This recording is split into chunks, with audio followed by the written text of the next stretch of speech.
साथियों नमस्कार। पटना बिहार से मैं अमिताभ कुमार दास, आईपीएस 94 बैच, और आप देख रहे हैं मेरा अपना यूट्यूब चैनल दास बोले बिंदास। साथियों, खबर यह है कि प्रोफेसर मटुकनाथ अपने लिए एक जीवन संगिनी की तलाश कर रहे हैं और मैं उनकी तलाश का स्वागत करता हूं। अब ये वीडियो आखिर तक दिल थाम कर देखिए। साथियों, प्रोफेसर मटुकनाथ जो है ये मेरे फेसबुक मित्र हैं, फेसबुक फ्रेंड हैं। फेसबुक पर मेरे 5000 मित्र हैं, जिसमें कई आईएएस, आईपीएस, पत्रकार, सांसद, शिक्षाविद, बहुत सारे लोग हैं, छात्र छात्राएं भी हैं। कुछ साल पहले प्रोफेसर मटुकनाथ ने मुझे फेसबुक पर फ्रेंड रिक्वेस्ट भेजा था, जिसे मैंने तुरंत स्वीकार किया और तब से वो मेरे मित्र हैं। मैं प्रोफेसर मटुकनाथ के जो पोस्ट आते हैं उनको बहुत ध्यानपूर्वक पढ़ता हूँ, बराबर पढ़ता हूँ, और मेरा ये मानना है कि वे हिंदी साहित्य के एक बहुत बड़े विद्वान हैं और इतने उच्च कोटि के विद्वान हैं कि शायद आज की तारीख में बिहार में उनकी टक्कर का कोई दूसरा विद्वान नहीं होगा, ऐसा मेरा मानना है। प्रोफेसर मटुकनाथ को कुछ साल पहले मीडिया ने लव गुरु की उपाधि दे दी थी। वो इसलिए कि उनका अपनी ही एक छात्रा से, जिसका नाम जूली था, उससे प्रेम संबंध हो गया था। चूंकि प्रोफेसर साहब पहले से शादीशुदा थे, बाल बच्चेदार थे, तो नेचुरल था कि उस प्रेम संबंध में बहुत सारी अड़चनें आती और इस कारण उन पर हमले भी हुए, उन पर स्याही भी ढाली गई, चेहरे पर कालिख भी पोती गई, बहुत कुछ उनके साथ हुआ जो शायद नहीं होना चाहिए था। लेकिन खैर, प्रोफेसर मटुकनाथ और जूली का प्रेम प्रसंग काफी परवान चढ़ा और ऐसा हो गया कि हर वैलेंटाइंस डे पर उनका इंटरव्यू उन दोनों का आता ही आता था। प्रोफेसर मटुकनाथ ने ओशो का भी काफी अध्ययन किया है, ओशो यानी आचार्य रजनीश का, और ओशो ने जो प्रेम पर उक्तियां कही हैं उनको वो बराबर कोट करते रहते थे। कुछ साल सब कुछ ठीक चला। उसके बाद क्या हुआ कि प्रोफेसर मटुकनाथ, जो पटना के बीएन कॉलेज में हिंदी पढ़ाते थे, उन्हें कुलपति ने यानी वाइस चांसलर ने बर्खास्त कर दिया। इसके खिलाफ प्रोफेसर मटुकनाथ ने कुलाधिपति के यहाँ अपील की। कुलाधिपति यानी चांसलर यानी गवर्नर, और उस समय जो बिहार के गवर्नर थे देवानंद कुंवर, उन्होंने कुलपति के आदेश को रद्द कर दिया और प्रोफेसर मटुकनाथ को दोबारा बहाल कर दिया। दोबारा बहाली के बाद 2018 के आसपास वो रिटायर कर गए, सेवानिवृत्त हो गए, और सेवानिवृत्त के बाद उन्हें जो एक रकम मिली, जो पीएफ वगैरह की रकम होती है, ग्रेच्युटी वगैरह होता है, 20 लाख रुपए के आसपास वो रकम मिली। उसमें से उन्होंने 10 लाख रुपए से उनका जो पैतृक गांव है, भागलपुर के बिहपुर प्रखंड में है जयरामपुर, वहां पर एक स्कूल खोल दिया गांव के बच्चों के लिए, गरीब बच्चों के लिए। बहुत अच्छा काम किया और तब से वो अपने गांव जयरामपुर में ही रह के बच्चों को शिक्षा दिला रहे हैं। शिक्षा की क्या अहमियत होती है ये बताने की जरूरत नहीं आपको। डॉक्टर अंबेडकर कहा करते थे कि शिक्षा शेरनी का दूध है, जो पिएगा वो दहाड़ेगा। तो एक बहुत अच्छा काम कर रहे हैं प्रोफेसर मटुकनाथ। इस बीच क्या हुआ कि जूली से भी उनके जो संबंध थे उसमें दरार पैदा हो गई और 2014 के आसपास जूली ने उनका साथ छोड़ दिया। उसके बाद जूली त्रिनिदाद चली गई। त्रिनिदाद एक टापू है जो वेस्ट इंडीज का हिस्सा है कैरेबियन सागर में, और वहीं जूली रहने लगी। फिर 2020 में जब कोरोना की महामारी फैली हुई थी तो जूली की तबीयत बिगड़ी और प्रोफेसर मटुकनाथ एक प्रेमी की तरह वहां पहुंच गए। उन्होंने जूली की सेवा की, कुछ समय उसके साथ रहे और फिर वापस आए। अब जो मुझे खबर है, जूली हिंदुस्तान आ गई है और वो गोवा में इस्कॉन के एक आश्रम में रह रही है। तो ये तो प्रोफेसर मटुकनाथ की पृष्ठभूमि मैंने आपको बताई। प्रोफेसर मटुकनाथ ने 2-3 दिन पहले ही अपने फेसबुक पर एक विज्ञापन सा दिया है, वैवाहिक विज्ञापन, तो नहीं कहेंगे क्योंकि विवाह की बात उन्होंने नहीं कही है। लेकिन उन्होंने अपना परिचय दिया है एक 71 वर्ष के किसान के रूप में। कोई उन्होंने हिंदी के विद्वान के रूप में अपना परिचय नहीं दिया है, ना ही रिटायर्ड प्रोफेसर के रूप में। उन्होंने अपना परिचय दिया 71 साल के किसान के रूप में, और उन्होंने कहा है कि मुझे साथ रहने के लिए एक 50 से 60 साल तक की उम्र की महिला चाहिए।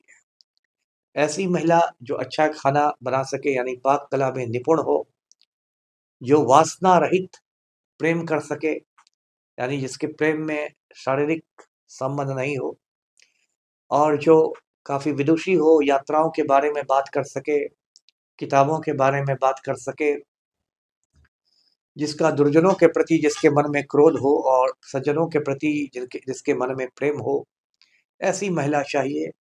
और बहुत अच्छी यदि महिला होगी तो इस उम्र सीमा में छूट भी दी जा सकती है।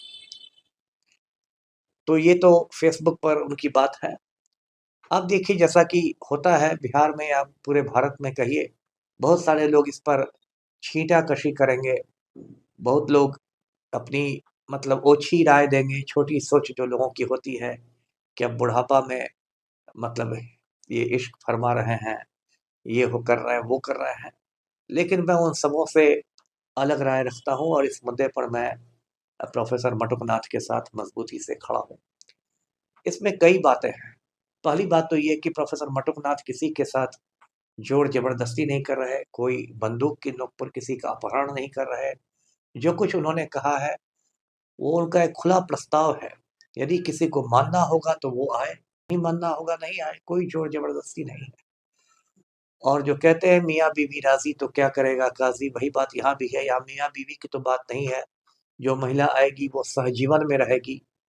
सहजीवन जिसे इंग्लिश में कहते हैं लिव इन पार्टनरशिप, उसमें रहेगी बिना शादी किए हुए। और हर बालिग पुरुष और हर बालिग महिला को ये कानूनी अधिकार है, इस देश का संविधान अधिकार देता है अपनी मर्जी से किसी के साथ वैवाहिक बंधन में बंधने का या सहजीवन में रहने का। मैं आपको बता दूं कानूनी पहलू कि सहजीवन को भी अब इस देश में कानूनी मान्यता मिल चुकी है। लिव इन पार्टनरशिप भी बिल्कुल लीगल चीज हो चुकी है।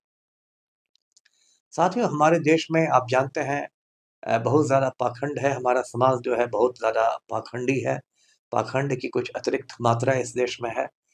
जो एक मजाक में कहावत भी चलती है कि कृष्ण करें तो रासलीला, हम करें तो करैक्टर ढीला। वही वाली बात है। यदि भगवान कृष्ण गोपियों के साथ नाचते गाते धूम मचाते हैं तो उसे लोग रासलीला कहते हैं, और फिर जन्माष्टमी धूमधाम से मनाते हैं। लेकिन कोई साधारण आदमी यदि दो चार लड़कियों से फ्लर्ट भी कर ले, दोस्ती भी कर ले, तो वो लोग उसके चरित्र पर सवाल उठाने लगते हैं और उसको लोग गलत दृष्टि से देखने लगते हैं। प्रोफेसर मटुकनाथ का मैं इसलिए मतलब कायल हूँ कि उनमें वो पाखंड नहीं है, और वो मन की बात को सार्वजनिक मंच पर रखते हैं। कोई दूसरा व्यक्ति उनकी जगह होता और उसे भी किसी महिला का साथ चाहिए होता, तो हो सकता है वो ये कहकर डर जाता, ये सोच कर डर जाता कि लोग क्या कहेंगे, लोक लाज के भय से वो चुप हो जाता। लेकिन प्रोफेसर मटुकनाथ में कम से कम वो कायरता मुझे नहीं दिखाई देती है, और एक तरह की वो निष्कपटता है कि उनकी जो ज़िंदगी है वो आपके कह सकते हैं खुली किताब की तरह है, पारदर्शिता है उसमें। सहजीवन की जब बात चली तो मैं आपको बताऊं, इस देश के दो बड़े नेताओं ने शादियां नहीं की और दोनों सहजीवन में रहे। एक का नाम था डॉक्टर राम मनोहर लोहिया और दूसरे का नाम था अटल बिहारी वाजपेयी। डॉक्टर राम मनोहर लोहिया आप जानते हैं इस देश के बहुत बड़े समाजवादी नेता थे। उन्होंने सप्त क्रांति का नारा दिया था। जैसे जयप्रकाश ने संपूर्ण क्रांति की बात कही थी, लोहिया जी ने सप्त क्रांति की बात की थी। लोहिया जी जिंदगी भर अविवाहित रहे, शादी उन्होंने नहीं की, लेकिन वो सहजीवन में रहते थे। और उनकी संगनी का नाम था प्रोफेसर रमा मित्र, जो एक बंगाली महिला थी और दिल्ली के मिरांडा हाउस में पढ़ाया करती थी, एक विदुषी थी और बहुत जानकार महिला थी।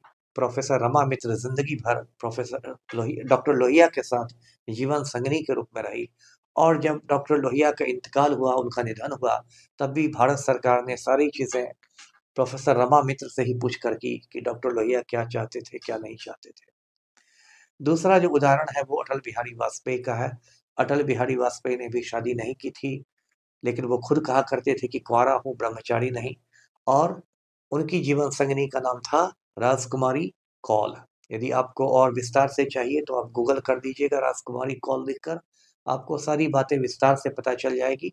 और वाजपेयी का पूरा एक परिवार था, उनकी एक दत्तक पुत्री थी, उनका एक दत्तक दामाद था जिसका नाम रंजन भट्टाचार्य था, और इस तरह से वाजपेयी का एक पूरा भरा पूरा आप कह सकते हैं परिवार था। ये दो उदाहरण सहजीवन की जब भी चर्चा होती है इस देश में दिए जाते हैं। साथियों, बुजुर्ग होने पर शादी की बात से अक्सर एनटी रामाराव का नाम भी याद आता है। आप जानते हैं कि एनटी रामाराव तेलुगु फिल्मों के बहुत बड़े अभिनेता थे। बाद में उन्होंने अपना राजनीतिक दल बनाया तेलुगु देशम, और 1983 में या 82 के अंत में आंध्र प्रदेश में उनकी सरकार बनी और वो मुख्यमंत्री बने। आंध्र प्रदेश में तेलुगु देशम के रामाराव सर्वे सर्वा थे, वो विधुर थे, यानी कि उनकी पत्नी का देहांत हो चुका था, और उनके दामाद थे चंद्रबाबू नायडू। चंद्रबाबू नायडू यही मान के चल रहे थे कि रामाराव के बाद तो मैं ही पार्टी का नेता बनूंगा, मैं ही उनका उत्तराधिकारी हूँ। लेकिन उसमें एक अजीबो-गरीब बात हुई। जब एनटी रामाराव काफ़ी बुजुर्ग थे, तो एक उनकी आधी उम्र की महिला उनके पास आई कि मुझे आप पर पीएचडी करना है, शोध करना है। उस महिला का नाम था लक्ष्मी पार्वती। उस महिला ने एनटी रामाराव के साथ रहकर ऐसा शोध शुरू किया कि दोनों में प्रेम हो गया, और उसके बाद एनटी रामाराव ने काफ़ी बुजुर्ग वाली उम्र में 70-75 की उम्र में शादी कर दी लक्ष्मी पार्वती से, जो उनकी आधी उम्र की थी। इस बात से समझिए उनकी पार्टी में बगावत हो गई। चंद्रबाबू नायडू ने बगावत कर दी और विधायकों को तोड़ लिया तेलुगु देशम से, और एनटी रामाराव को उखाड़ फेंका, और उखाड़कर चंद्रबाबू नायडू आंध्र प्रदेश का मुख्यमंत्री बन गया। उसके बाद कई बार वो सत्ता से आए गए, अभी फिर वो आंध्र प्रदेश के मुख्यमंत्री, और अभी तो मोदी की सरकार भी चंद्रबाबू नायडू के रहमो करम पर ही टिकी हुई है।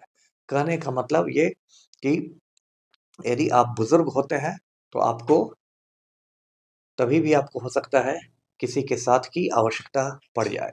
प्रोफेसर मटुकनाथ के साथ ये एक अच्छी बात है कि वो राजनीतिक दल से संबंधित नहीं है, इसलिए कोई पार्टी वाली विद्रोह की स्थिति उनके साथ नहीं होने वाली है।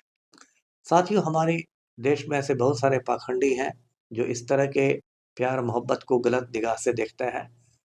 चूँकि पाखंडी लोग पौराणिक कथाओं का काफ़ी ज़िक्र करते हैं, तो उन्हें मैं बता दूँ कि विश्वामित्र जब तप कर रहे थे, तो उनकी तपस्या को भंग करने के लिए मेनका नाम की एक अप्सरा आई थी। विश्वामित्र ने मेनका की सुंदरता पर मुग्ध होकर अपनी तपस्या भंग कर दी। उसने मेनका से संबंध बनाए, जिससे शकुंतला नाम की बेटी पैदा हुई, और उसी शकुंतला के पुत्र भरत पर इस देश का नाम भारत पड़ा। तो जो लोग बुढ़ापे में मटुकनाथ के प्रेम प्रसंग का मजाक उड़ाते हैं, मैं उन्हें जरा ऋषि विश्वामित्र और मेनका के संबंधों की विनम्रता पूर्वक याद दिला देता हूँ। तो साथियों, आज का वीडियो यहीं तक। वीडियो को लाइक करें, शेयर करें, चैनल को सब्सक्राइब कीजिए। धन्यवाद। जय हिंद।